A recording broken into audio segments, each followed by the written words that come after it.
So I'm just going to use a little bit of the CC cream from Annabelle.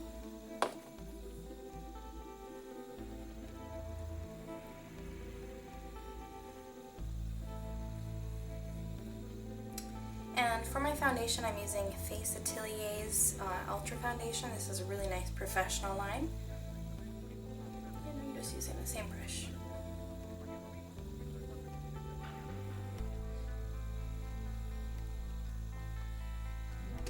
This foundation is really nice because I can use it to basically, you know, just add a little bit more coverage where I really need to.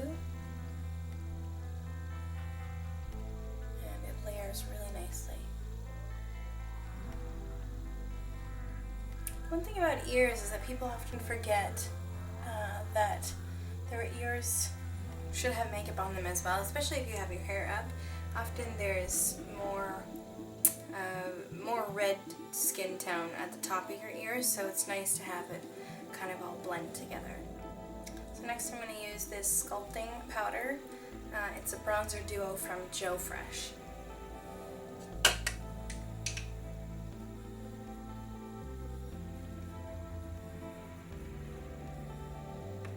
So normally I would do powder and powder, but I wanted to get the contour in so I can add my cream blush. So I'm using this Korres cream blush. It's actually their cheek butters. Just pounces on a right amount of color. I really like that. My one little tip about using cream blushes is to just slowly pat the product in lightly and build up to get the desired coverage, because if you apply a little bit too much cream blush, sometimes it can be hard to take it down. So obviously I'm going for a very subtle, natural kind of cheek glow. Hopefully you can see that on the camera. So I'm going to powder my face with this e.l.f. pressed powder, and this is in Sand.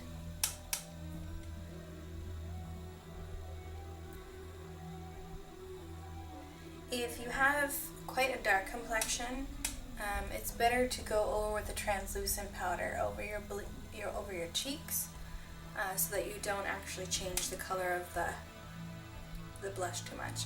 Mine is a very subtle, natural shade, so going a little bit over with my own skin tone in powder is not going to dramatically affect it to the point where it's not there anymore.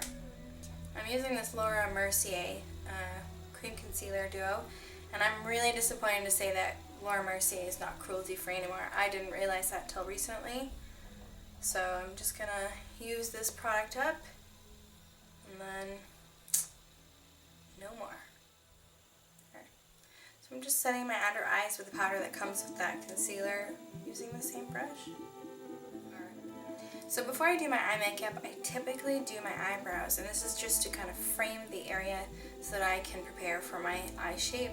If I'm using a particular dramatic eye shape and I want to keep it within the boundaries of my eyebrows or whereabouts I'm going out, it's a good guideline for me because my eyebrows tend to be fairly short and I do extend them to have it balance out on my face. I'm going to use my favorite eyebrow product, and this is the e.l.f. Eyebrow Kit in Light. And if you have really blonde hair, I would suggest buying the ash version and not the light, because the light does have a little bit of an auburn kick to even the powder kind of comes off a little more red tone than you might expect, which is okay because my hair is dyed red. So I always start on the bottom to give me a nice frame. And I try to get the bottom to have a very similar arc if I can. And then I go about filling it in.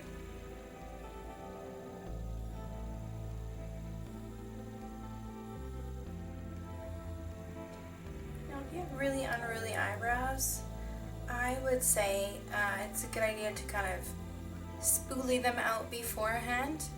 My eyebrows are fairly manageable despite being quite short.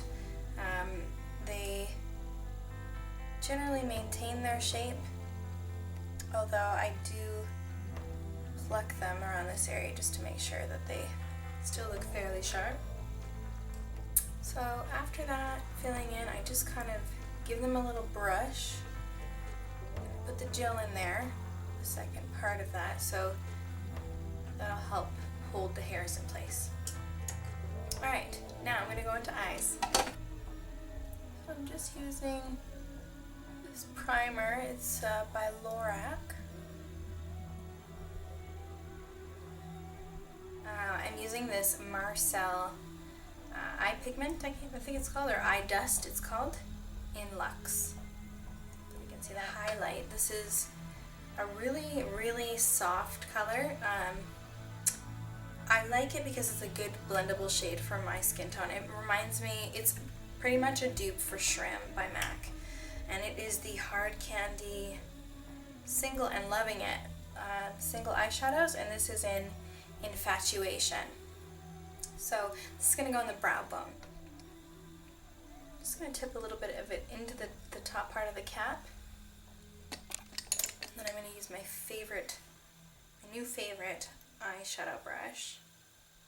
And I'm just going to pack the color on.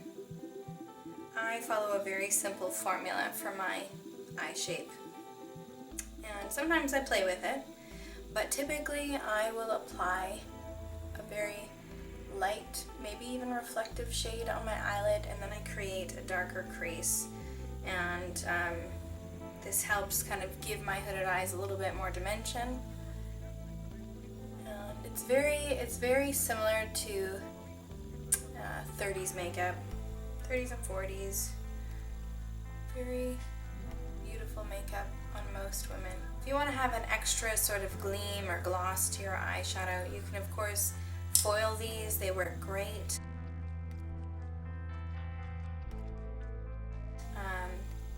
I like to use you can use just water, but I like to use the e.l.f. Seal It stuff. Hopefully you guys know what I'm talking about. Put a link down below if you don't. So now I'm going to go on to my highlight, which is this Hard Candy eyeshadow in Infatuation. And I'm going to make my highlight pretty subtle, so I'm just using a pencil brush. And I want it to be a fairly thin highlight, so it's not, going down most of my lid. I don't want it. That adds a really nice, natural, reflective, it kind of illuminates the skin and it looks very realistic. So I actually really like this shade for that purpose. So for my contour, I'm going to use this shade right here. And this is a Ben Nye eyeshadow refill. I used to use this color, it's called Smokey Taupe, for my eyebrows when my hair was darker. And it's really great for eyebrows, eyeshadow, and for some complexions it's even really good for contouring. So, and I'm going to look straight forward when I do this so that I can get a really nice shape happening. It doesn't matter that it's a harsh line to start because we will blend it out. I'm only going to go about there. Now, some people will add a blending color to kind of help smoke out a line.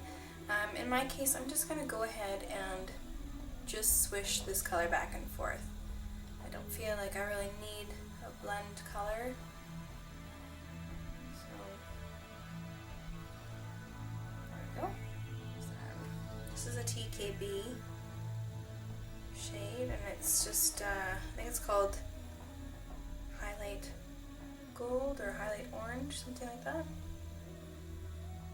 Just gonna put it right on the inner corners there a little bit just to awaken my eyes.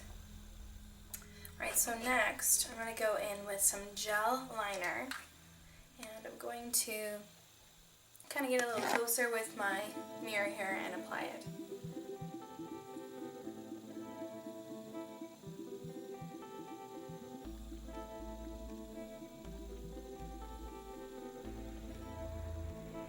For my eye shape, I find it a little bit more flattering to not line the whole top. Sometimes my lid can kind of disappear if the whole top is lined. On occasion I do it because I'm going for a different sort of look, but I usually go in half, the halfway point of my pupil, and then do my line. If you're curling someone else's lashes, it's a good tip to get them to look down because it helps stretch out the lid and also keeps their eye away from, you know, the clamp area, which can kind of distract you and, you know, causes fear in some people, which I don't blame them. So I'm going to use one of the mascaras I'm loving, which is the Xtensions Plus from Marcelle. Sometimes if I do a faint layer of mascara or a light layer, you can't see my lashes past the line, which is an okay look, but I really like pretty lashes, so I work on building mine up. Now if I want, I can add a little bit of black liner to the waterline, and you can either line the whole waterline or just the outer corner, which I'm just going to do just a little bit, just to kind of really make that shape elongate out. So with a really fresh makeup like this, you can apply any lip color you want. Maybe not something like silver or gold, but you could. But for most of us, we kind of stay within the pinks and reds and even purples, you know, rich color on my lips. And this is Cherrywood by Jordana. It's a lip liner.